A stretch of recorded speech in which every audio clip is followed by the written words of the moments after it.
आणि लगेचच सुरुवात करते आहे, कारण सुरुवातीलाच खूप लोक जॉईन झालेत, त्यामुळं वाट बघण्याची काही गरज नाही, आपण लगेचच सुरुवात करू शकतो. आज प्रवचनासाठी निवडलेला विषय सगळ्यांच्याच अगदी जिव्हाळ्याचा आणि अगदी सामान्य, सगळ्यांना पटकन समजेल, पटकन रुचेल अशा पद्धतीचा, सत्वशील समाजाच्या निर्मितीकरता संत साहित्याची गरज, अशा पद्धतीचा विषय निवडलाय, ज्याच्यावरती मला तुमच्याशी हितगुज करायचंय. मंडळी, एक गोष्ट लक्षात घ्या, संत साहित्याच्या मुशीत तयार झालेले संतांचे प्रगल्भ विचारधन हे एका वैश्विक पातळीचं क्षितिज स्पर्शण्याची ताकद आणि ईर्षा मनामध्ये जागवते.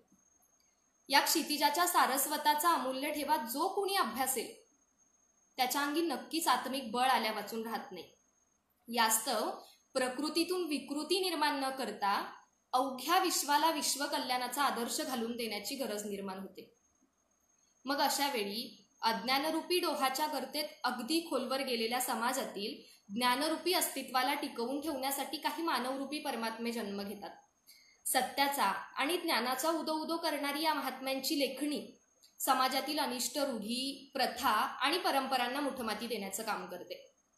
सत्व आणि तत्वहीन समाजामध्ये नव्या विचारांची जागृती करणारी ही माणसं संतत्वाचा एक उत्तम आदर्श घालून देतात आणि समाजाचं प्रबोधन करता करता इतिहासामध्ये अजरामर होऊन जातात. मग अशा वेळी संत मुक्ताबाईंनी संतत्वाच्या केलेल्या व्याख्येचा प्रत्यय, अर्थातच संत तोची जाणा जगी दया क्षमा ज्याचे अंगी, लोभ अहंता नये मना जगी व्रत तोची जाणा, या व्याख्येचा प्रत्यय मला या सगळ्या संत मांदियाळीमध्ये यायला सुरुवात होते. कारण गंमत बघा, संत साहित्य आणि संत मांदियाळी, एकूणातच संत परंपरा ही अशी काही परंपरा आहे ज्या परंपरेमध्ये भक्तीच्या मार्गानं, प्रेमाच्या मार्गानं आपण अगदी सहज ईश्वर प्राप्ती करू शकतो, परमेश्वरापर्यंत पोहोचू शकतो आणि परमेश्वरापर्यंत पोहोचण्याचा भक्ती आणि प्रेम हा सगळ्यात सोपा मार्ग सांगितलेला असल्यामुळं ही सगळी संत परंपरा मला प्रचंड महत्वाची वाटते. ज्या संत परंपरेच्या पावलांवरती किंवा त्यांच्या विचारांवरती चालून आपण एक महत्वाची गोष्ट साध्य करू शकतो, म्हणजे काय तर आपण परमेश्वरापर्यंत पोहोचू शकतो. म्हणूनच संत मांदियाळीमध्ये मुक्ताईंनी जी संतत्वाची व्याख्या केली की संत तोची जाणा जगी दया क्षमा ज्याचे अंगी, लोभ अहंता नये मना जगी व्रत तोची जाणा, त्या संतत्वाच्या पहिल्या व्याख्येपासून या संत मांदियाळीचा किंवा संत परंपरेचा जो प्रवास होतोय तो प्रवास मला आपल्याला समजून सांगायचा आहे. आणि आणखी एक महत्वाची गोष्ट सांगायची आहे की सत्वशील समाज म्हणजे नेमकं काय. मग समाजाचं सत्वशील असणं हे संत परंपरेमुळं कसं शक्य आहे किंवा संतांच्या विचारांमुळं, संत विचारांवरती चालण्यामुळं कशा प्रकारे सत्वशील समाज बनू शकतो हे मला तुम्हाला समजून सांगायचंय.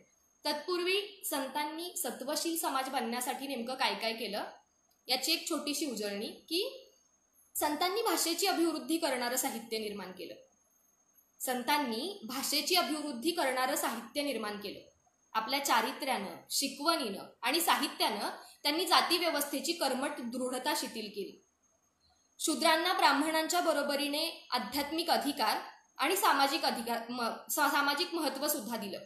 स्त्रीचा कुटुंबातला दर्जा वाढवला आणि कौटुंबिक परस्पर संबंधांमध्ये पावित्र्य आणलं. हिंदू मुस्लिम एकता, एकात्मता आणि जवळीक साधली. कर्मकांड, उपास-तापास, यात्रा, उत्सव या सगळ्याचं महत्व तुलनेनं कमी करून त्याऐवजी प्रेम आणि श्रद्धा हा ईश्वर उपासनेचा उत्कृष्ट मार्ग असल्याचं सांगितलं.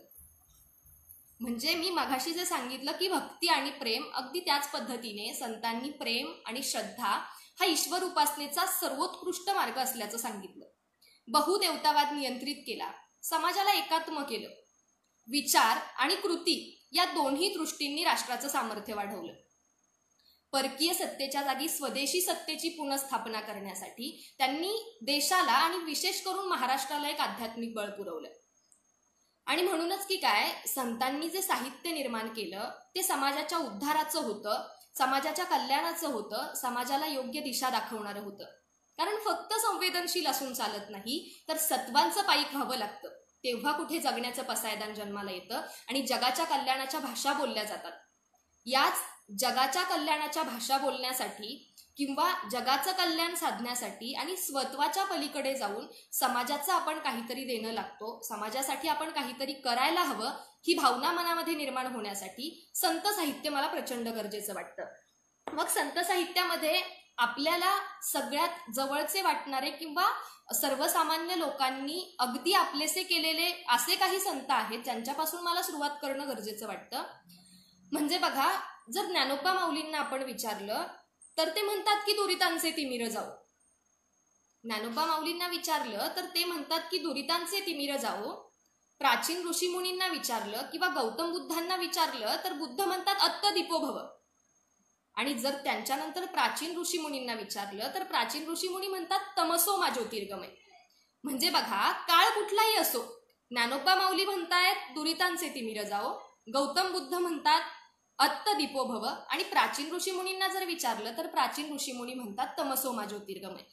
म्हणजे या सगळ्या माणसांचा काळ कुठलाही असो पण म्हणण्याचा उद्देश एकच होता, आणि या सगळ्या माणसांच्या विचारांचं आकलन एकच होतं. या सगळ्या माणसांना सांगायचं होतं की माणसाचा अंधकाराकडून प्रकाशाकडे प्रवास व्हायला हवा. म्हणजे काळ कुठलाही असो, या सगळ्या संतांनी माणसाला अंधकारातून प्रकाशाकडे आणण्याचं काम केलं, हे मात्र त्रिकालाबाधित सत्य आहे. कारण ज्ञानोबा माऊलींसोबत किंवा गौतम बुद्धांसोबत, प्राचीन ऋषीमुनींसोबत आपण तुकोबारायांना जरी विचारलं ना की का हो तुकोबा, जन्माला येऊन तुमचं नेमकं उद्दिष्ट काय, तर आपल्या अभंग गाथेच्या माध्यमातून तुकोबाराय उत्तरतात की उजळा वया आलो वाटा खरा खोटा निवाड, किंवा बुडते हे जन न देखवे डोळा म्हणून कळवळा येतो आम्हा. म्हणजे उजळा वया आलो वाटा खरा खोटा निवाड असं म्हणत, किंवा बुडते हे जन न देखवे डोळा म्हणून कळवळा येतो आम्हा असं म्हणत, सर्वसामान्यांच्या वाटेमध्ये, जनमानसांच्या वाटेमध्ये उजेडाची किंवा प्रकाशाची मशाल होऊन उभे राहणारे हे तुकोबाराय इतके मोठे आहेत की ते रेव्हरंड टिळकांना येशू ख्रिस्तापर्यंत सुद्धा पोहोचण्याचा मार्ग वाटतात. म्हणजे एखादी व्यक्ती हिंदू धर्मामध्ये किंवा संत साहित्यामध्ये एखादं कार्य करते, ठराविक साहित्य लिहिते, जे साहित्य समाजाला दिशा देण्यासाठी प्रचंड महत्वाचं असतं, पण ते साहित्य ज्यावेळी रेव्हरंड टिळकांसारख्या एखाद्या माणसाला येशू ख्रिस्तापर्यंत सुद्धा पोहोचण्याचा मार्ग वाटतं, त्यावेळी त्या ठिकाणी जात, धर्म, पंथ या सगळ्या मर्यादा भेदलेल्या असतात आणि माणुसकी नावाच्या एका नवीन पंथाला सुरुवात झालेली असते असं मला वाटतं. मग बघा, इसवी सनाच्या 8व्या शतकामध्ये शंकराचार्यांच्या प्रबोधनानंतर भारतामध्ये भक्ती चळवळीला सुरुवात झाली होती. मी माझ्या विषयाची सुरुवात प्रेम आणि भक्तीपासून केली होती, पुन्हा एकदा भक्ती चळवळीपर्यंत येतेय की इसवी सनाच्या 8व्या शतकामध्ये भारतात शंकराचार्यांच्या प्रबोधनानंतर भक्ती चळवळीला सुरुवात झाली होती. त्यानंतर इस्लाम धर्मावरती आधारित सुफींचे नवे विचार सुद्धा प्रकट व्हायला लागले होते. मग या काळामध्ये या दोन्ही चळवळींचं नंतरच्या काळात ठराविक संप्रदायांमध्ये रूपांतर झालं. पण या दोन्ही संप्रदायांचे मार्ग जरी वेगवेगळे असले किंवा या दोन्ही चळवळींच्या माध्यमातून नंतर ठराविक संप्रदाय निर्माण झाले असले तरी त्या दोन्ही संप्रदायांचं म्हणणं किंवा विचारांचं आकलन मात्र सारखंच होतं.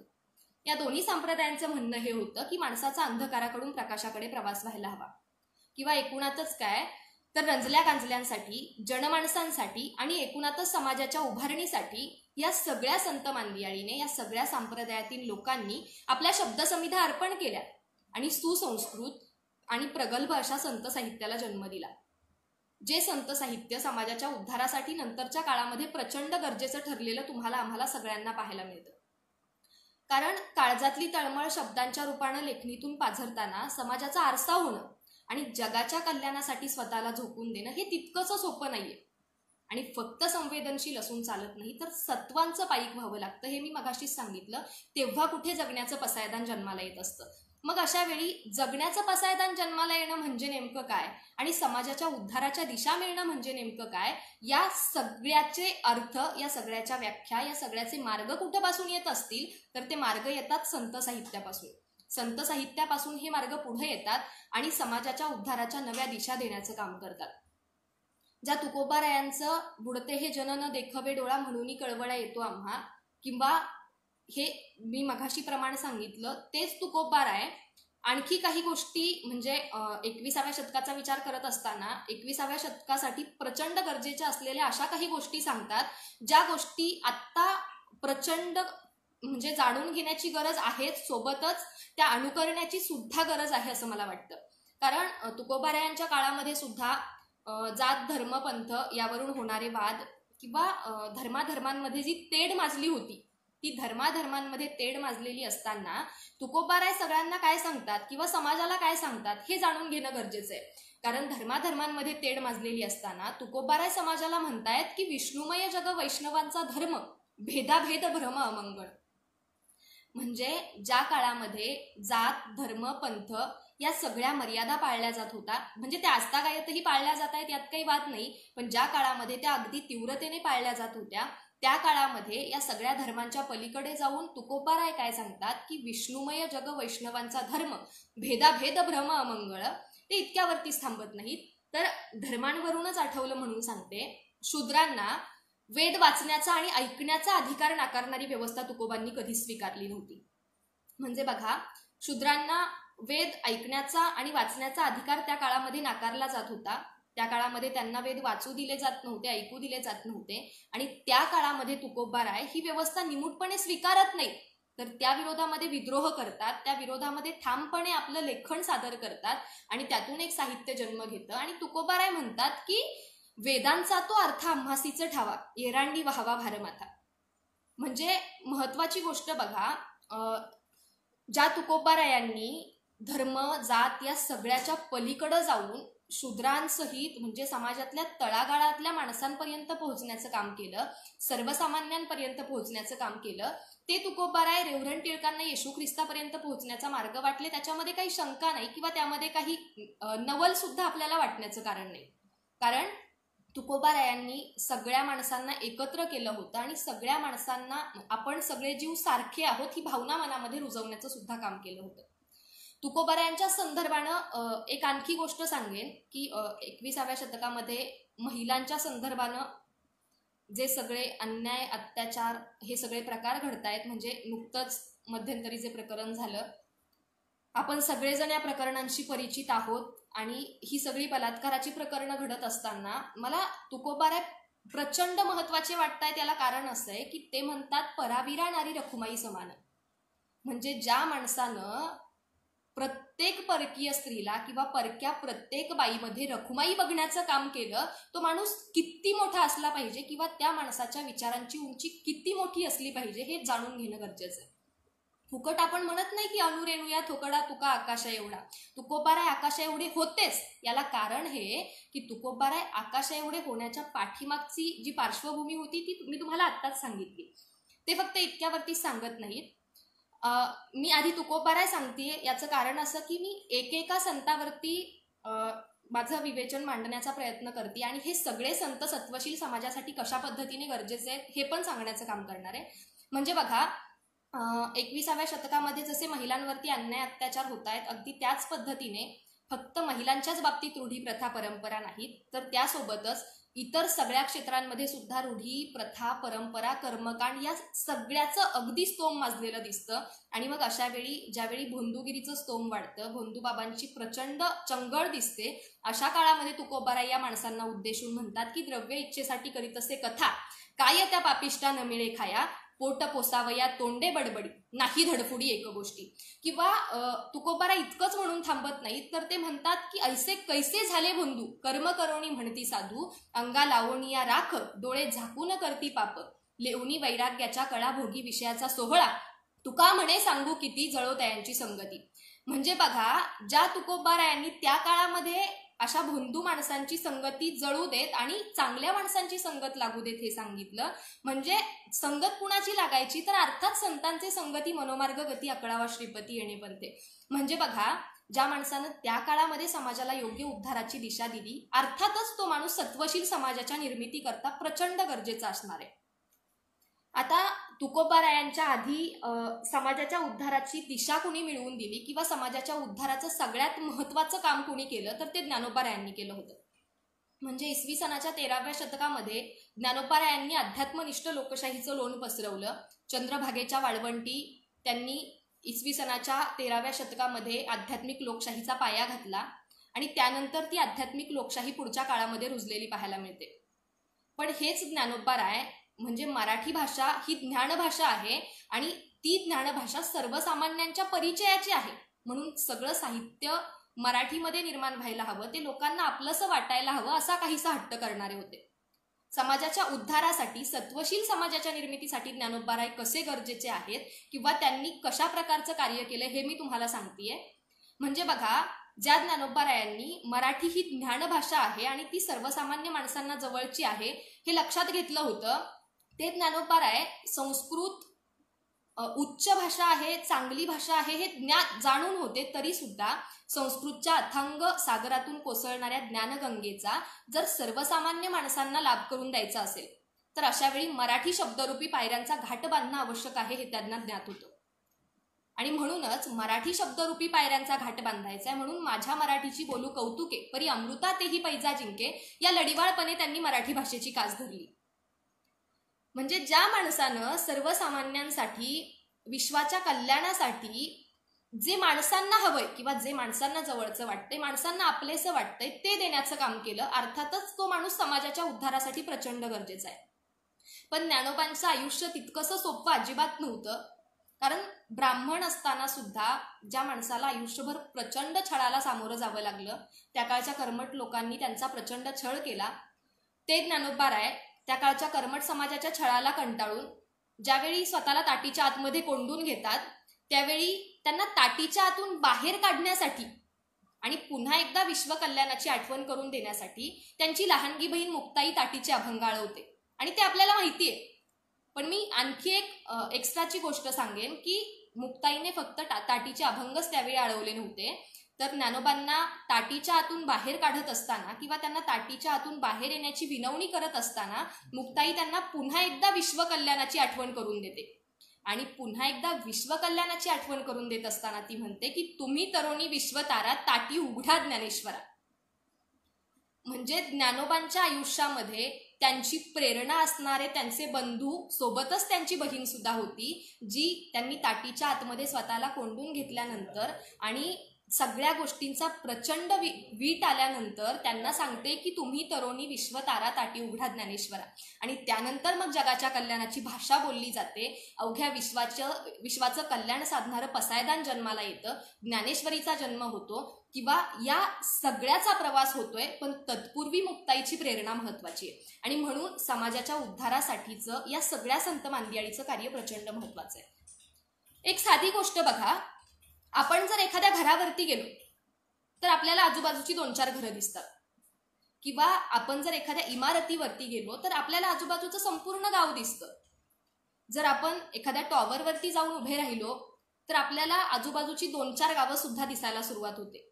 पण ज्ञानोबारायांसारखी एखादी व्यक्ती आहे जी या देशाच्या, राज्याच्या, गावाच्या अगदी सगळ्या सीमा ओलांडून देशाच्या, गावाच्या, राज्याच्या सगळ्या सीमांच्या पलीकडे जगाच्या इतक्या उंचीपर्यंत जाते की तिथून त्यांना या देशाच्या, गावाच्या, राज्याच्या अगदी सगळ्या सीमा दिसायच्या बंद होतात.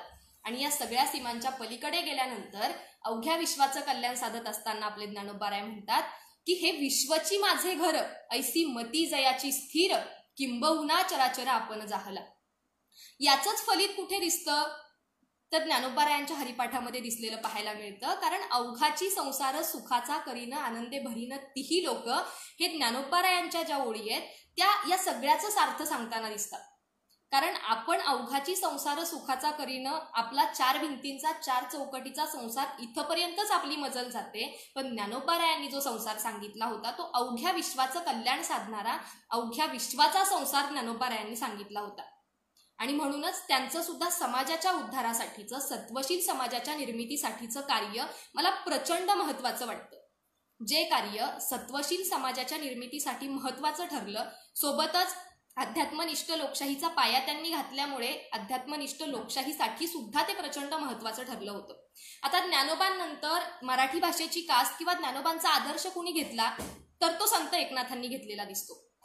कारण स्वतः एक उच्च कुळातील ब्राह्मण असताना सुद्धा संत एकनाथांनी आपली सगळी साहित्य निर्मिती ही संस्कृत भाषेमध्ये केली नाही, तर सर्वसामान्यांपर्यंत पोहोचण्यासाठी आणि सर्वसामान्यांना आपलं सगळं साहित्य कळण्यासाठी त्यांनी आपली सगळी साहित्य निर्मिती लोकभाषेमध्ये केलेली दिसून येते.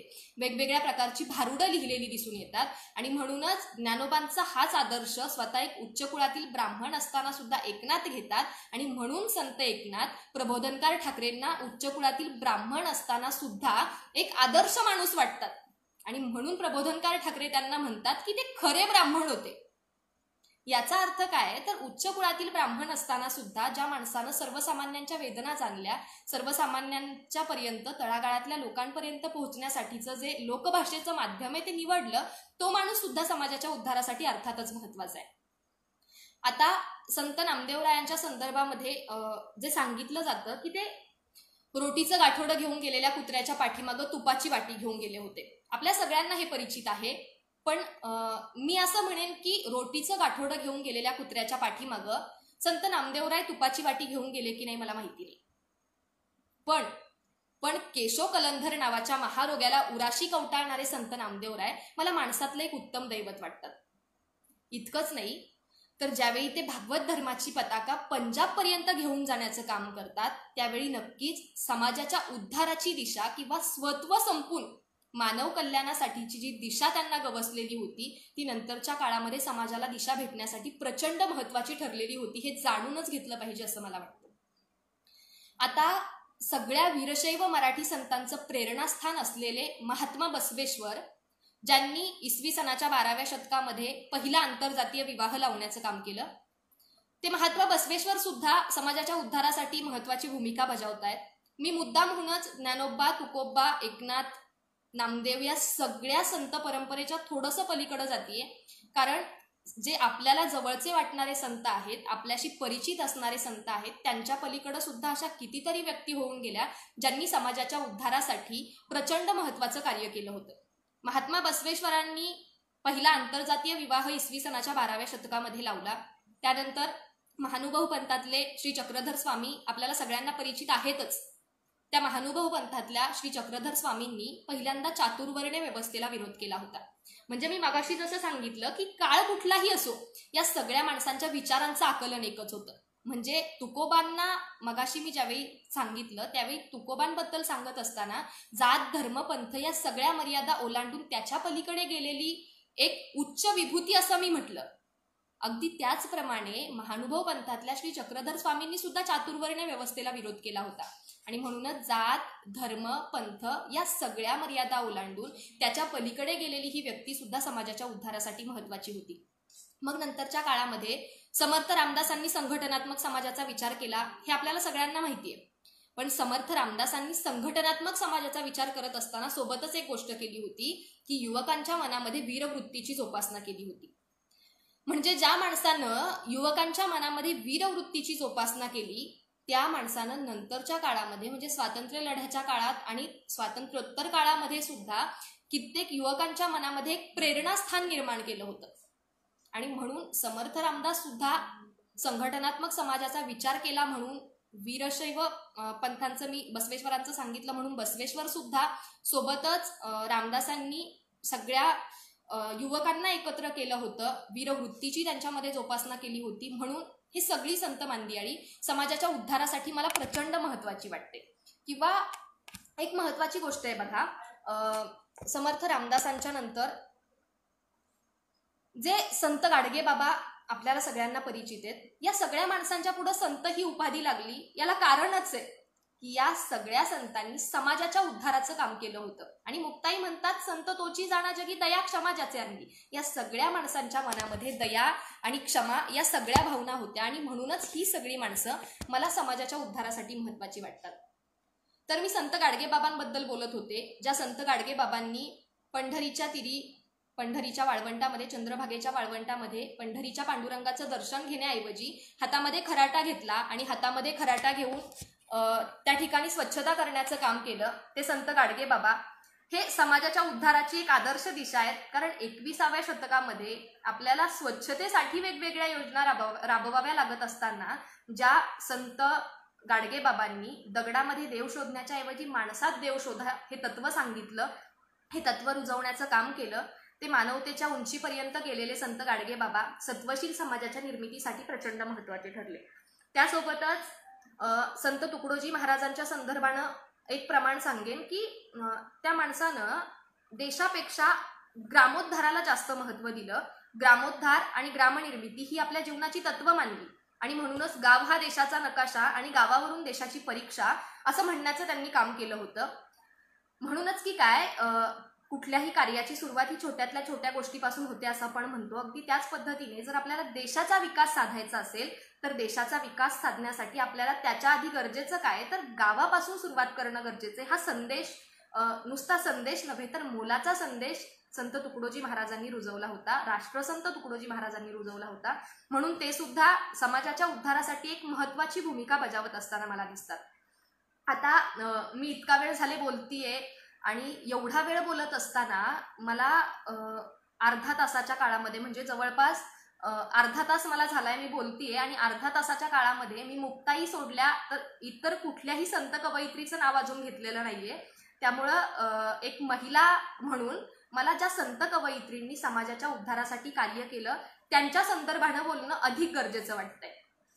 कारण बघा एक महिला म्हणून माझ्यासाठी ज्या आदर्श सगळ्या संत कवयित्री होत्या त्यामध्ये संत जनाबाईंचं नाव प्रामुख्याने घ्यावं लागेल. कारण संत जनाबाई समाजाचा उद्धार साधण्याचं काम करतात, पण त्याच्यापूर्वी त्यांच्या आयुष्यामध्ये आलेली संकट आणि त्या काळाचा आपण विचार करूयात. ज्या काळामध्ये संत जनाबाई होत्या म्हणजे त्या काळामध्ये चूल आणि मूल या चौकटीमध्ये स्त्रीला बंदिस्त करून ठेवलं गेलं होतं. किती मुलांना आणि कधी जन्माला घालायचं हे सुद्धा ठरवायचा अधिकार इथल्या बाईला नव्हता.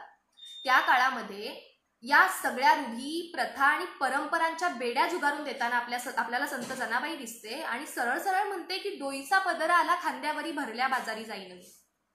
म्हणजे ज्या काळामध्ये चूल आणि मूल या चौकटीमध्ये स्त्रीला बंदिस्त करून ठेवलं गेलं होतं त्या काळामध्ये सगळ्या रूढी प्रथा परंपरांना झुगारून देणाऱ्या संत जनाबाई मला माझ्यासाठीच्या प्रचंड मोठ्या आदर्श वाटतात. कारण एक महिला म्हणून महिलांच्या संदर्भाने कायम मी बोलत असते आणि अशावेळी महिलांच्या संदर्भाने बोलत असताना मला जनाबाईंचा आदर्श नेहमी माझ्या डोळ्यासमोर ठेवणं गरजेचं वाटतं. जनाबाईंनी आणखी काय सांगितलं होतं की स्त्रीजन्म म्हणून न व्हावे उदास साधू संती ऐसे केले मज.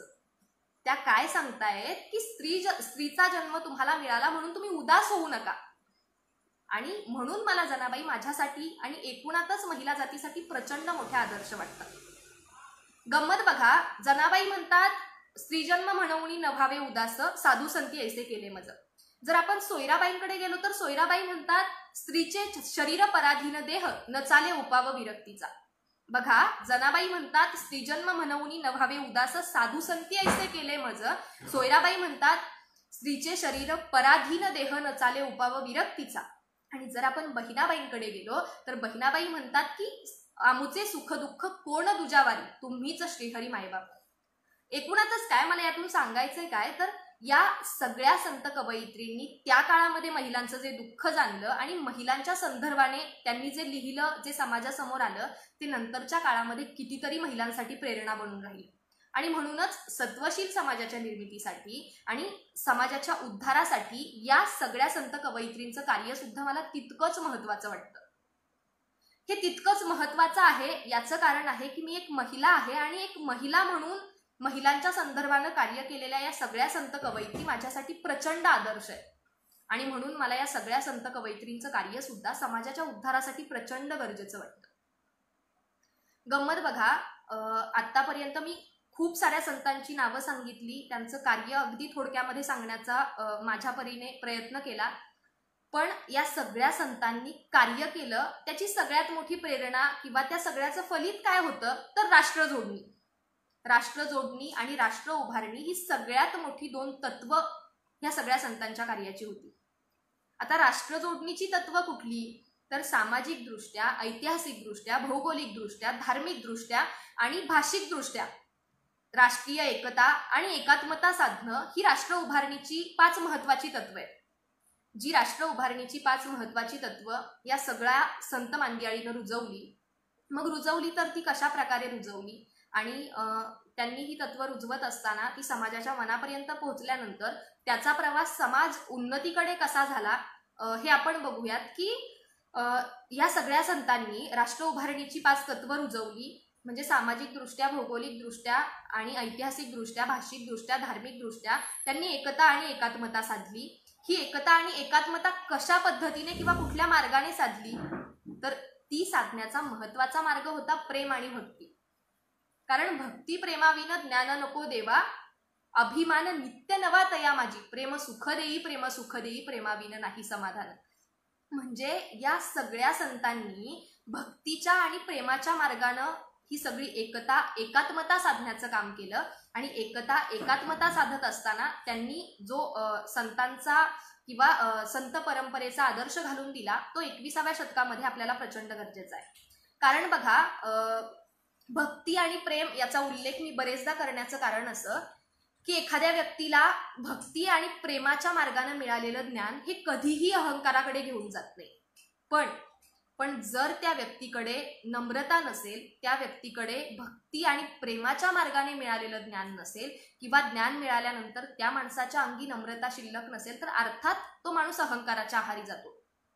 आणि मग अशा वेळी सुद्धा संत साहित्यामध्ये प्रमाण दिलंय की अहंकाराचा वारा न लागो राजसा. म्हणून अहंकाराचा वारा आपल्याला लागू नये यासाठी संतांनी काय सांगितलं, तुम्ही नम्र व्हा, भक्तीच्या आणि प्रेमाच्या मार्गाने तुम्ही साधना करा, तुमच्या आयुष्यामध्ये तुम्ही नम्र राहा. नम्र झाला भूता तयाने कोंडिले अनंता. म्हणूनच तुम्ही नम्र राहा. आणि जर तुम्ही नम्र राहिलात तर ही नम्रता तुम्ही कुठल्याही टोकापर्यंत गेलात किंवा कितीही उच्च पातळीचं ज्ञान मिळवलं तरीही तुम्हाला कधीही अहंकार होऊ देणार नाही. म्हणूनच अहंकाराचा वारा लागू नये, समाजाचा उद्धार व्हावा, समाजाने योग्य त्या दिशेने जावं किंवा समाजाचा प्रवास योग्य त्या दिशेने व्हावा, समाजाची प्रगती व्हावी, देशाची प्रगती व्हावी, यासाठी या सगळ्या संतांनी केलेलं कार्य मला प्रचंड महत्वाचं वाटतं. कारण हे सगळे संत निस्वार्थ भावनेने कार्य करतात. ते निस्वार्थ भावनेने कार्य करतात. विश्वकल्याणाची भाषा बोलणारे हे संत, भक्तीचा आणि प्रेमाचा मार्ग आपल्याला अनुकरायला सांगणारे हे संत. आपण आता 21 असलेले नागरिक किंवा तुम्ही आम्ही बरेचसे आपल्यातले जण वारकरी संप्रदायाचे पाईक आहेत. म्हणून वारकरी संप्रदायाचे पाईक म्हणून आपली जबाबदारी काय आहे, तर मला वाटतं या सगळ्या संत मांदियाळीचा एखादा तरी अंश आपल्याला अनुभवायला मिळावा. आता संत मांदियाळीचा एखादा तरी अंश आपल्याला अनुभवायला मिळण्यासाठी आपल्याला काय करायचं, तर फक्त संत विचारांवरती चालायचे. मी मगाशी सांगितलं की संतांचे संगती मनोमार्ग गती 11वा श्रीपती येणे बनते. म्हणजे जर आपण वाईट संगतीमध्ये जाण्यापासून आपल्याला रोखू शकणार असू आणि संतांच्या संगतीमध्ये जाणार असू, तर नक्कीच संतांच्या संगतीमध्ये गेल्यानंतरचं फलित असेल की तुमचा उद्धार झालेला असेल, तुम्ही यशाच्या अविरत शिखरापर्यंत पोहोचलेले असाल. म्हणूनच यशाच्या अविरत शिखरापर्यंत पोहोचण्यासाठीचा जो महत्वाचा मार्ग संतांनी सांगितला, जो प्रेमाचा आणि भक्तीचा होता, तो प्रेम आणि भक्तीचा मार्ग मला यशाच्या अविरत शिखरावर चढण्यासाठी प्रचंड महत्वाचा वाटतो. कारण बघा, संतांनी भक्ती आणि प्रेमाचा मार्ग सांगितला, सोबतच त्यांनी नम्रता जोपासायला सांगितली. पण या सगळ्याच्या पूर्वी या सगळ्या संतांनी काय केलं होतं, तर हे सगळं समाजाला सांगण्यापूर्वी स्वतःच्या आयुष्यामध्ये त्याचा अंगीकार केला होता. म्हणजे आता लोका सांगे ब्रह्मज्ञान, आपण मात्र कोरडे पाषाण, अशा प्रकारची वृत्ती 21व्या शतकामध्ये बाळावत असताना संतांचा आदर्श मी पुन्हा पुन्हा गरजेचा का सांगतेय, तर याला कारण हे की समाजाला सांगण्याच्या पूर्वी या सगळ्या गोष्टींचा अंगीकार त्यांनी त्यांच्या आयुष्यामध्ये केलेला होता. म्हणजे जी व्यक्ती स्वतःच्या आयुष्यामध्ये ही सगळी तत्व अंगी जोपासते आणि मग जगायला सुरुवात करते, अर्थातच ती व्यक्ती समाजासाठी आदर्श बनून राहते. आणि म्हणूनच समाजासाठी ही सगळी माणसं आदर्श होती. आता गंमत बघा, सगळ्या संतांनी समाज उद्धारासाठी कार्य केलं, समाजाला बदलण्यासाठी कार्य केलं, पण त्या कार्याचा मार्ग कुठला होता, तर तो शांततेचा होता. म्हणजे संत साहित्य आपलेसं का आहे, संत साहित्य जवळचं का आहे, याला कारणच एक आहे की संत साहित्य जवळचं वाटण्याच्या पाठीमागची पार्श्वभूमी ही आहे की संत साहित्य आपल्याला जवळचं वाटतं कारण ते शांततेच्या मार्गाने लिहिलेलं आहे. म्हणजे जो काही बदल होता, जे काही परिवर्तन होतं, जे अजूनही घडतंय, ते सगळं परिवर्तन शांततेच्या मार्गाने घडलेलं आहे. तिथं कुठल्याही प्रकारची हिंसा नाही. आणि म्हणूनच जे कार्य हिंसेच्या मार्गाने घडलं नाही, जे कार्य फक्त अहिंसेच्या मार्गाने घडलं, ते कार्य समाजाला अर्थातच आपलेसं वाटणार होतं. कारण तुकोबाराय तर मला संत म्हणून विद्रोही, संतांपेक्षा विद्रोही कवी म्हणून जास्त जवळचे वाटतात. ते तुकोबाराय तर विद्रोह करतात, विद्रोहाच्या माध्यमातून लिहितात आणि अगदी अशा पद्धतीचं लेखन करून सुद्धा ते समाजाला जवळचं वाटतात. याला कारण काय, तर त्यांनी लिहिलं समाजाच्या म्हणजे काळजाला भिडणारं लिहिलं, पण त्या सगळ्याचा मार्ग शांततेचा होता. म्हणजे जर तुम्हाला परिवर्तन घडवायचं असेल तर अशा वेळी हिंसा माणसाच्या आयुष्यामध्ये कधीच उपयोगी ठरू शकत नाही. तर तुम्हाला जर परिवर्तन घडवायचं असेल तर त्या परिवर्तनाची दिशा, त्या परिवर्तनाचं सगळ्यात महत्वाचं एक उद्दिष्ट कुठलं असलं पाहिजे, तर ती शांतता असली पाहिजे, नम्रता असली पाहिजे. आणि म्हणूनच शांततेच्या मार्गाने केलेलं परिवर्तन हे, किंवा शांततेच्या मार्गाने घडणारा बदल हा परिवर्तनाकडे जाणारा असतो. आणि बदल जरी तात्पुरता असला तरी परिवर्तन शाश्वत स्वरूपाचं असतं, जे परिवर्तन संत साहित्याच्या माध्यमातून झालं ते अजूनही होतंय आणि यापुढेही ते होत राहील. आणि म्हणूनच जे परिवर्तन संत साहित्याच्या माध्यमातून झालं ते परिवर्तन समाजाला उद्धाराच्या दिशेने, किंवा समाजाचा उद्धार करणारं होतं, समाजाला उद्धाराच्या दिशेने घेऊन जाणारं होतं. सत्वशील समाजाच्या निर्मितीकरता संत साहित्याची गरज का आहे हे मी सांगितलं.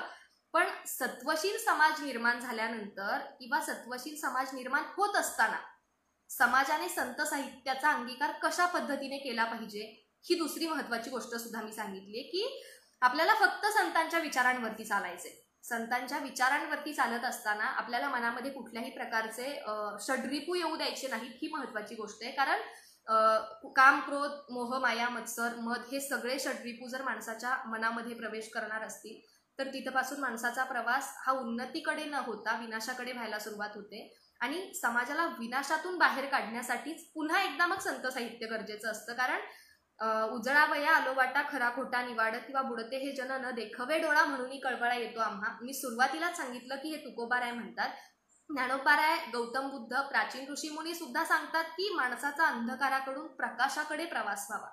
म्हणजे पसायदानाचं फलित हे माणसाचा अंधकाराकडून प्रकाशाकडे प्रवास व्हावा इथपर्यंत जर असेल, किंवा सगळ्या संतांच्या विचारांचं फलित सुद्धा माणसाचा अंधकाराकडून प्रकाशाकडे प्रवास व्हावा इथपर्यंत जर असेल, तर अशा वेळी माणसाचा अंधकाराकडून प्रकाशाकडे प्रवास होत असताना आपण नेमकं काय केलं पाहिजे, तर मला वाटतं अंधकाराकडून प्रकाशाकडे आपला प्रवास होण्यासाठी आपली जी सगळ्यात मोठी नैतिक जबाबदारी आहे की आपण समाजाचं काहीतरी देणं लागतो. मी सुरुवातीलाही सांगितलं आणि आता अगदी समारोपाकडे येत असताना पुन्हा पुन्हा सांगतेय की आपण समाजाचं काहीतरी देणं लागतो. ही आपली समाजासाठीची सगळ्यात मोठी नैतिक जबाबदारी आहे. म्हणजे संत साहित्याचा जो वैचारिक आदर्श आहे, संत साहित्याचा जो आदर्श आपल्याला घेण्यासाठी आहे, तो का आहे, तर संतांनी समाज परिवर्तन केलं, संतांनी समाज प्रबोधन केलं, आपल्यालाही समाज परिवर्तनासाठी काहीतरी करता यायला हवं. आणि मी मगाशी सांगितल्याप्रमाणे आपल्याला सुद्धा संत मांदियाळीचा एखादा तरी अंश लाभता यायला हवा. म्हणजे ग. दि. माडगूळकर नावाचे कवी तुम्हाला परिचित असतीलच, बऱ्याचशा लोकांना परिचित असतील, ज्यांनी गीतरामायण लिहिलं. ते ग. दि. माडगूळकर ज्ञानोबांना आणि तुकोबांना एक आदर्श मानतातच, पण सोबतच ते म्हणतात की ज्ञानी याचा वा तुक्याचा तोच माझा वंश आहे, माझी या रक्तात थोडा ईश्वराचा अंश आहे. म्हणजेच काय, तर मी जे सांगतेय समाजाच्या प्रबोधनासाठी एखादा तरी संत मांदियाळीतला अंश आपल्याला अनुभवायला मिळावा. जो ग. दि. माडगूळकरांनी अनुभवला होता तो आपल्यालाही अनुभवायला मिळावा. तो अनुभवण्यासाठी आणि समाजासाठी प्रेरणा होण्यासाठी किंवा समाजाच्या उद्धारासाठी आता संत साहित्य गरजेचं आहे. गरजेचं म्हणजे ते गरजेचंच आहे. कारण 21व्या शतकामध्ये ज्या वेगवेगळ्या प्रकारच्या घटना घडतात, आपण सर्वजण त्याच्याशी परिचित आहोत. माणसातली माणुसकी संपून माणसाचा हिंस्र श्वापदा समान जो प्रवास सुरू आहे, किंवा माणसाचा विनाशाकडे जो प्रवास सुरू आहे, तो नक्कीच घातक आहे. येणाऱ्या कित्येक पिढ्यांसाठी तो घातक ठरत राहणार आहे. आणि म्हणून समाजाच्या उद्धारासाठी किंवा माणसाच्या मनामध्ये साचलेला सगळं मळब दूर करण्यासाठी आणि पुन्हा एकदा माणसाला सद्विचारांकडे आणण्यासाठी, माणसातली माणुसकी जागृत होण्यासाठी आता माणसाकडे माणसासारखं बघण्याची गरज आहे. या सगळ्याचा आदर्श संत साहित्य आहे. कारण फक्त स्त्रीकडे स्त्री म्हणून न बघता माणुसकीच्या दृष्टिकोनातून माणूस म्हणून बघणं गरजेचं आहे. पुरुषांकडे सुद्धा, म्हणजे स्त्रीकडे माणूस म्हणून बघत असताना स्त्रियांनी पुरुष द्वेषी बनू नये. म्हणून पुरुषांकडे सुद्धा माणुसकीच्या दृष्टिकोनातून माणूस म्हणून बघणं मला गरजेचं वाटतं. आणि पुरुषांकडे सुद्धा माणुसकीच्या दृष्टिकोनातून माणूस म्हणून बघत असताना ज्यावेळी समाजातले सगळे घटक एकमेकांकडे माणुसकीच्या दृष्टिकोनातून माणूस म्हणून बघायला सुरुवात करतील आणि या सगळ्याच्या पाठीमागची पार्श्वभूमी संत साहित्यातून आलेली असेल, त्यावेळी हा समाज कधीच विनाशाकडे जाणार नाही हे त्रिकालाबाधित सत्य असेल. पण तत्पूर्वी आपल्याला ते करण्यासाठी या प्रत्येक गोष्टीची सुरुवात आता स्वतःपासून करायची. कारण असं म्हणतात की एका माणसाने 100 पावलं चालण्यापेक्षा 100 माणसांनी एक एक पाऊल चाललं की समाजाचं परिवर्तन लवकर होतं. अगदी त्याच पद्धतीने समाजाचा उद्धार जर करायचा असेल आणि समाजाचं परिवर्तन जर करायचं असेल तर अशा वेळी समाज परिवर्तन करण्यासाठी प्रत्येकानं आता एक एक पाऊल उचलणं गरजेचं आहे. आणि ते एक एक पाऊल उचलत असताना आपल्या पाठीशी संत साहित्य आहे हे अजिबात विसरून चालणार नाही. बोलण्याच्या ओघामध्ये एक महत्वाचे संत राहून गेले, त्यांच्याबद्दल सुद्धा बोलेन की जे संत कबीर आपल्या सगळ्यांना परिचित आहेत. ते संत कबीर एकदा रस्त्यानं वडाचं रोपटं घेऊन चाललेले होते आणि रस्त्यानं वडाचं रोपटं घेऊन चाललेले असताना एक रस्त्यात त्यांना माणूस अडवतो आणि त्यांना विचारतो की बाबा रे, हे वडाचं रोपटं तू नेमकं कुठल्या मातीमध्ये नेऊन लावणार आहेस? त्यावेळी संत कबीर उत्तर देतात की हे वडाचं रोपटं मला त्या मातीमध्ये नेऊन लावायचे ज्या मातीमध्ये खोलवर विष रुजलं गेले. म्हणजे हे वडाचं रोपटं त्या मातीतलं सगळं विष आपल्या पोटामध्ये घेण्याचं काम करील आणि संपूर्ण माती अमृतमय करून टाकील. म्हणजे त्याचप्रमाणे जे कबीरांनी तत्वज्ञान सांगितलं तेच तत्वज्ञान संत मांदियाळीतल्या प्रत्येक संतानं अनुभवलं, अनुकरलं आणि समाजासाठी सांगितलं की मातीमध्ये रुजलेलं विष, समाजाच्या पोटामध्ये रुजलेलं विष आपल्याकडे घेऊन समाजाला प्रगतीच्या दिशेने जाण्यासाठी आणि पवित्र मार्गाकडे नेण्यासाठी समाजाला अमृत संजीवनी देण्याचं काम या सगळ्या संतांनी केलं. पण हेच कबीर हयात असताना त्यांना हिंदूंनी सुद्धा आपलं म्हटलं नाही आणि मुस्लिमांनी सुद्धा आपलं म्हटलं नाही, ही खेदाची गोष्ट होती. पण ज्या माणसाला त्यांच्या हयातीमध्ये हिंदूंनीही आपलं म्हटलं नाही आणि मुस्लिमांनीही आपलं म्हटलं नाही, तेच कबीर या जगात ज्यावेळी राहिले नाहीत किंवा त्यांनी ज्यावेळी या जगाचा निरोप घेतला त्यावेळी कबीरजींचं कार्य जाणल्यानंतर कबीरजी नेमके कोणाचे यावरून हिंदू आणि मुस्लिमांमध्ये प्रचंड वाद सुरू झाले. पण या सगळ्याचा शेवट इथे येऊन थांबतो की या सगळ्या माणसांचे वाद सुरू झालेले असताना सुद्धा कबीरांच्या प्रेताच्या जागी हिंदू पद्धतीप्रमाणे समाधी आणि मुस्लिम पद्धतीप्रमाणे कबर असं दोन्ही बांधलं गेलं. म्हणजे मरणोत्तर सुद्धा ज्या माणसानं हिंदू मुस्लिम एकता, एकात्मता आणि जवळीक साधली त्या माणसाचं कार्य अर्थातच समाजाच्या उद्धारासाठी प्रचंड महत्वाचं आहे आणि ते इथून पुढे सुद्धा ठरत राहणार आहे. म्हणजे धर्म, जात, पंथ या सगळ्याच्या पलीकडे गेलेले तुकोबाराय, या सगळ्याच्या पलीकडे गेलेले महानुभव पंथातले श्री चक्रधर स्वामी किंवा अगदीच विश्वबंधुत्वापर्यंत गेलेले, विश्वाच्या कल्याणापर्यंत गेलेले ज्ञानोबाराय या सगळ्यांच्या सोबतच महत्वाचे आहेत किंवा समाजाच्या उद्धारासाठी, समाजाला प्रगतीपथावर घेऊन जाण्यासाठी प्रचंड गरजेचे आहेत ते संत कबीर. कारण या संत कबीरांनी समाजाच्या उद्धाराची दिशा देत असताना मरणोत्तर सुद्धा हिंदू मुस्लिम एकता, एकात्मता आणि जवळीक साधली होती. मग मरणोत्तर सुद्धा हिंदू मुस्लिम एकता, एकात्मता आणि जवळीक साधणारे संत कबीर सुद्धा सत्वशील समाजाच्या निर्मितीकरता मला प्रचंड महत्वाचे वाटतात. संत साहित्यातून थोडंसं बाहेर येऊन 21व्या शतकामध्ये आणखी गरजेच्या असलेल्या काही व्यक्तींपैकी ठराविक नामोल्लेख करीन की मदर तेरेसा, ज्यांना संत ही उपाधी दिली गेली, त्या मदर तेरेसा सुद्धा समाजाच्या उद्धारासाठी कार्य करणाऱ्या होत्या. मी संत साहित्याच्या पलीकडे जाऊन प्रवचनामध्ये सुद्धा संत साहित्याच्या पलीकडची नावं घेण्याचं कारण हे की काळ कुठलाही असो, म्हणजे मी ज्ञानोबा, गौतम बुद्ध आणि प्राचीन ऋषीमुनी ह्यांच्यामध्ये तो दाखला दिला होता की काळ कुठलाही असो, तेच पुन्हा एकदा सांगतेय की काळ कुठलाही असो, म्हणजे संत साहित्याच्या नंतरचा जरी काळ असला तरी त्या काळामध्ये सुद्धा ज्या माणसांनी समाजाच्या उद्धाराचं काम केलं, ज्या माणसांच्या मनामध्ये दया, नम्रता, क्षमा, शांती ही सगळी तत्व खोलवर रुजली होती, ती सगळी माणसं महत्वाची आहेत. कुठलाही काळ असला तरी ज्या माणसांच्या अंगामध्ये, ज्या माणसांच्या मनामध्ये दया आणि क्षमा, शांती ही सगळी तत्व रुजली आहेत, जी माणसं समाजाच्या उद्धारासाठी काम करतायत, अर्थातच ती माणसं संतत्वाचा अंश लाभलेली माणसं आहेत आणि त्या माणसांचा आदर्श आता आपल्याला आपल्या आयुष्यामध्ये घेण्याची गरज आहे. म्हणूनच संतत्वाचा हा आदर्श, हा अंश आपल्याला तरी किंवा आपल्यातल्या प्रत्येकाला एकदा तरी अनुभवायला मिळावा असा एक माफक म्हणता येणार नाही पण आशावाद नक्कीच बाळगीन की एक 21व्या शतकातले नागरिक म्हणून वागत असताना, वारकरी संप्रदायाची पाईक म्हणून वागत असताना तुम्हाला मला प्रत्येकाला या अवघ्या संत मांदियाळीतला एखादा तरी अंश आता लाभायला मिळण्याची गरज आहे. आणि तो मिळण्यासाठी आता आपण संत विचारांवरती चालण्याची गरज आहे. म्हणजे फक्तच आम्ही संत साहित्याचे पाईक आहोत, आम्ही वारकरी आहोत असं म्हणून चालत नाही. तर या सगळ्या संतांचे विचार आपल्या आचरणामध्ये आता कशा पद्धतीने येतील आणि स्वतःच्या पलीकडे जाऊन, स्वत्वाच्या पलीकडे जाऊन निस्वार्थीपणे आपण समाजाचं काहीतरी देणं लागतो, ही भावना जेव्हा प्रत्येकाच्या मनामध्ये निर्माण होईल त्यावेळी नक्कीच प्रत्येक जण समाजाच्या उद्धारासाठी आपलं काही ना काहीतरी देणं देत असेल किंवा इथून पुढे सुद्धा देण्याचं काम करील. म्हणजे आत्ता जी गेले 6-7 महिने आपल्यावरती परिस्थिती उद्भवली आहे, त्या कोरोनाच्या परिस्थितीमध्ये बऱ्यापैकी लोक आपल्या घराचे उंबरठे ओलांडू शकलेले नाहीत. आणि अशा वेळी 4 भिंतींच्या आतमध्ये सगळेजण अडकलेले असताना किंवा बाहेर जरी पडलं तरी मरण किंवा मरणाची भीती प्रत्येकाच्याच नजरेसमोर क्षणोक्षणी असताना, अशा वेळी कित्येक माणसं अशी आहेत ज्यांना 2 वेळचं अन्न सुद्धा पोटाला पोटभर मिळत नाही.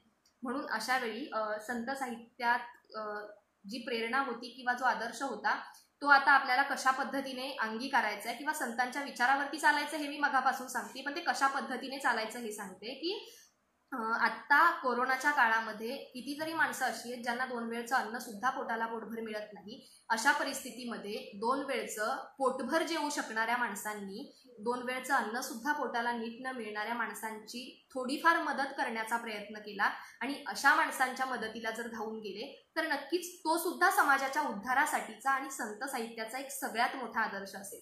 कारण या समाजात 3 प्रकारची माणसं आहेत.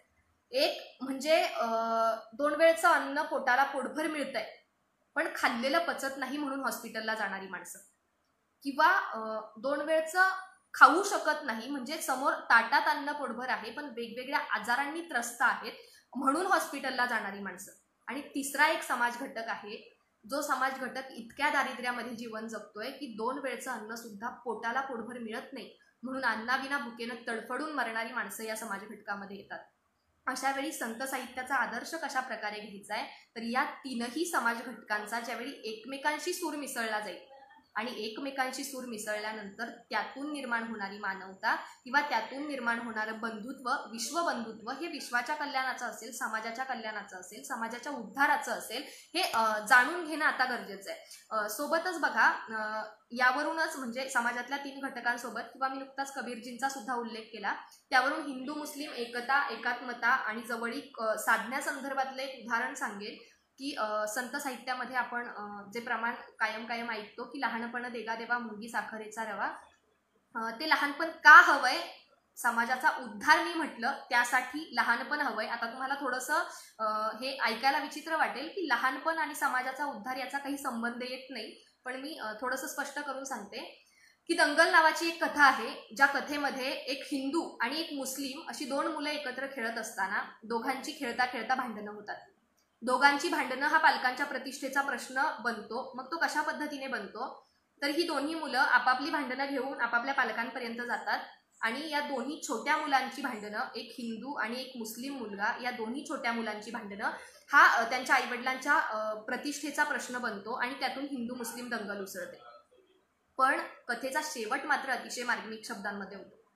कारण सुरुवातीला ज्या 2 मुलांच्या भांडणांवरून हिंदू मुस्लिम दंगल उसळली होती तीच दोन्ही मुलं दुसऱ्या दिवशी पुन्हा एकदा रस्त्यावरती एकत्र खेळत होती. म्हणजे बघा, बालपणातली ही जी निरागसता आहे त्या निरागसतेशी जर आयुष्याच्या शेवटच्या श्वासापर्यंत आपला सूर जोडला जाणार असेल तर त्यातून निर्माण होणारं कार्य, त्यातून होणारं परिवर्तन हे समाजाच्या उद्धाराचंच असतं. म्हणून मी म्हटलं की लहानपणामुळे समाजाचा उद्धार होतो.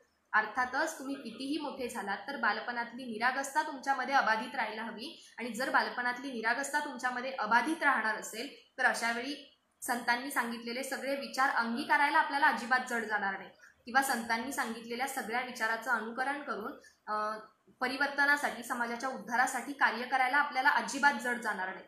त्यामुळे पुन्हा एकदा आपल्या सगळ्यांचा निरोप घेत असताना संतांच्या विचारांवरती चालणारे आपण सगळे संत विचारांचे पाईक, वारकरी मंडळी कोरोनाच्या काळामध्ये कुणाच्या ना कुणाच्या तरी उपयोगासाठी येऊयात इतका एक आशावाद. आणि ह्यावर्षी वारी चुकली, सगळ्यांच्याच प्रमाणे मलाही खदखद आहे की ह्यावर्षी वारी चुकली, म्हणून वारी जरी चुकली तरी वारी चुकली त्याऐवजी जर आपण एखादं पुण्याचं काम असं करू शकलो ज्याच्या माध्यमातून आपण पंढरीच्या पांडुरंगाप्रती सहज जाऊ शकतो किंवा पंढरीच्या पांडुरंगाला ते प्रचंड आपलेसं वाटेल आणि आपलं ते कार्य आपण पंढरीमध्ये न जाता सुद्धा त्याच्यापर्यंत पोहोचलेलं असेल तर नक्कीच ते गरजेचं आहे. आणि म्हणून असं एखादं कार्य कोरोनाच्या काळामध्ये आपण कुणाच्या तरी कामी येऊ किंवा आपण कुणाच्या तरी कामी यायला हवं अशी एक भावना प्रत्येकाच्या मनामध्ये निर्माण व्हावी अशी एक आशा निर्माण करते. शेवटी 2 मिनिटांसाठी आपल्याला कुणाला जर काही प्रश्न असतील तर ते तुम्ही विचारू शकता किंवा माझ्याकडून जर बोलण्याच्या ओघामध्ये गेल्या 1 तासामध्ये काही चूक झाली असेल, बोलण्याच्या ओघात एखादा शब्द चुकीचा निघाला असेल तर त्यासाठी मनापासून दिलगिरी व्यक्त करते. जर कुणाला काही प्रश्न असेल तर विचारू शकता, कारण आता जवळपास 1 तास होत आलाय, त्यामुळे मी आपल्या सगळ्यांची रजा घेणार आहे. आणि संत साहित्याचा एक आदर्श घेत असताना आपण नागरिक आहोत हे मात्र कधीही विसरू नका. आणि म्हणूनच परिवर्तन घडायला हवं, ते परिवर्तन घडण्यासाठी संत साहित्याचा आदर्श घ्या हा एक संदेश देईल. तो तुमच्याप्रमाणे मला सुद्धा माझ्या आयुष्यामध्ये अंगीकारायचा आहे आणि मला सुद्धा माझ्या आयुष्यामध्ये तो स्वीकारून पुढे जायचा आहे. तो सगळेजण जाऊयात. मला वाटतं कुणाला काही प्रश्न नाही आहे, कारण मला एकही कमेंट अजून आली नाही. त्यामुळे समारोप करत असताना सुरेश भट नावाचे कवी सगळ्यांना परिचित असतीलच, त्यांच्या शब्दामध्ये शेवट करेन की माझी या गीतात वेडे दुःख संतांचे भिनावे, माझी या गीतात वेडे दुःख संतांचे भिनावे, वाळल्या वेली समाजा अमृताचे फुल यावे. आशयाच्या अंबरांनी टंच माझा शब्द व्हावा, कोरडा माझा उमाळा रोज माधुर्यात न्हावा. स्पंदने ज्ञानेश्वरांची माझी या वक्षांत व्हावी, इंद्रिया वाचून मीही इंद्रिये भोगीत जावी. एकनाथाने मलाही बैसवावे पंगतीला, नाम या हाती बनावे हे जिने गोपाळकाला. माझी यासाठी जगाचे रोज जाते घरघरावे, मात्र मी सोशी न जे ते जनाईचे असावे. मी तुक्याच्या लोचनांनी गांजल्यांसाठी रडावे, चोख व्यवहारात माझ्या मी मला वाटून घ्यावे. याविना काही नको रे एवढे दे पांडुरंगा, याचसाठी मांडीला हा मी तुझ्या दारात दंगा, याचसाठी मांडीला हा मी तुझ्या दारात दंगा. मनापासून धन्यवाद. पुन्हा एकदा जर बोलण्याच्या ओघात एखादा शब्द चुकीचा गेला असेल तर त्यासाठी मनापासून दिलगिरी व्यक्त करते.